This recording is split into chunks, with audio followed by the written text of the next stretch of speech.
I'm Darlene and this is Chewbacca, and welcome to my YouTube channel. In this episode, you're going to find out what's behind the front door. I also would like to share a little about our experiences of what to expect when you find your dream home in the south of France.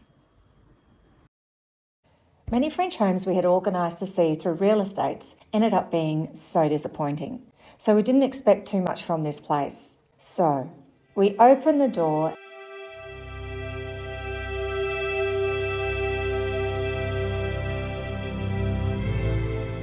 and immediately were relieved to see the gorgeous timber stairwell in the front entrance, the classic French furniture that adorned each room, and that the house actually looked like the agency photos. It was as pretty as a picture and was 350,000 euros, which was well within our price range.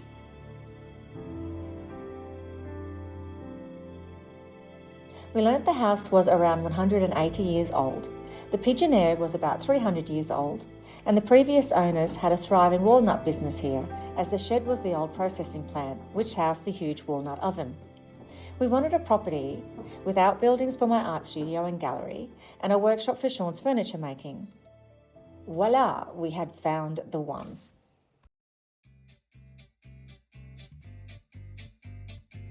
So the next step was making an offer and buying the house. A bit of haggling was done initially, and then we asked if the furniture was for sale.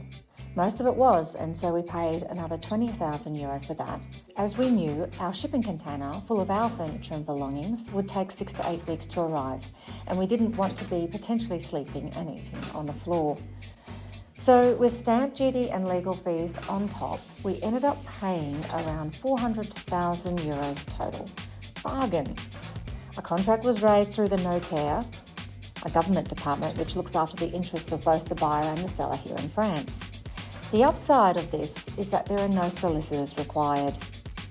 The contract was in French, so using the Google Translate app on our phones came in very handy to understand exactly what we were agreeing to and signing.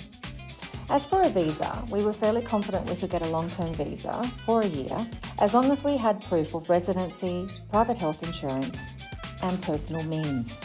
Then after 5 years, we could look at applying permanent residency.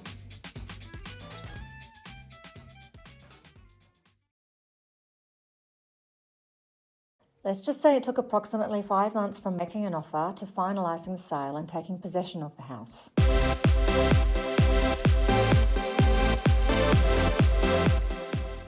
So now we just had to manage how to commence the big move.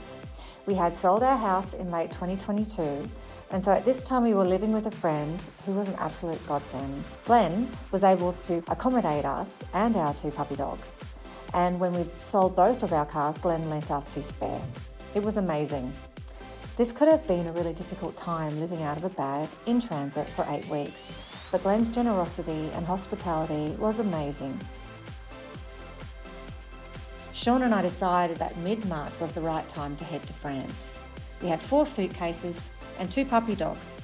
Easy peasy.